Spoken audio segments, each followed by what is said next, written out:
ప్రభునందు ప్రియమైన దేవుని బిడ్డలందరూ శుభాభివందనాలు తెలియజేస్తున్నాను. ఆయుష ఆరోగ్యాన్ని ఇచ్చే ఉదయకాలంలో ప్రభుని స్తుతించు భాగ్యాన్ని దయచేసిన దేవునికి స్తోత్రం కలుగునగాక.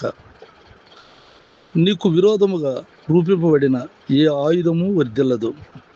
యెషయా గ్రంథం 54:17 ప్రార్థన.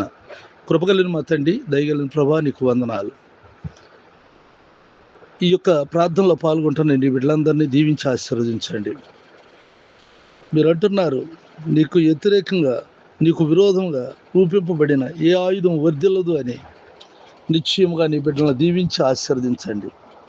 నీ శత్రువులను ప్రేమించమన్న నీ మాటను బట్టి నీ బిడ్డలకు వ్యతిరేకంగా లేచిన ప్రతి శాపగ్రస్తమైనటువంటి బంధకాలన్నింటినీ తెంచివేసి ప్రతి వారిని కృపలో వర్ధిల్ల చేయండి. వారి ఇంట్లో నుండి బయటకు వెళుతున్నా, బయట నుండి ఇంటికి వస్తున్నా నీ కాపుదల భద్రతలో ఉంచు. వారు చేస్తున్న వ్యాపారం, వ్యవసాయం, ఉద్యోగాల్లో, చదువుల్లో నువ్వు తోడుగుండి సహాయం చేయండి.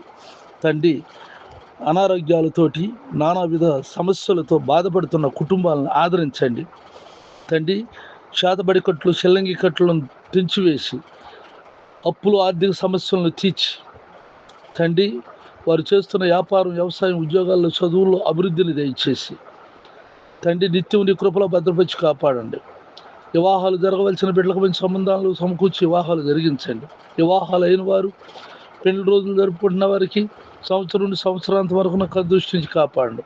అలాగే సంతానం లేని వారికి సంతానం దయచేయండి. గర్భిణీ స్త్రీలకు సుఖప్రసన్న దయచేయండి. మరి ముఖ్యంగా నా దేశాన్ని రక్షించండి ప్రభా. తండ్రి, చీకటి కార్యాలన్నింటినీ నిర్మూలన చేయండి. నీ రాకడ కొరకు సంఘమును సిద్ధపరచండి.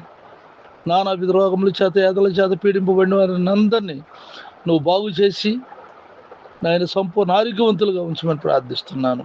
వృద్ధాప్యంలో ఉన్న వారికి మంచి ఆరోగ్యం దయచేయండి ప్రభు. నా తండ్రి, నాతోటి సేవకులైన వారు ఆయా స్థలాల్లో చేస్తున్న పరిచయలను దీవించండి. నా దేశాన్ని రక్షించండి. నీ కృప నుంచి మన యేసుక్రీస్తు పరిశుద్ధ నామములో ప్రార్థిస్తున్నాను తండ్రి, ఆమేన్.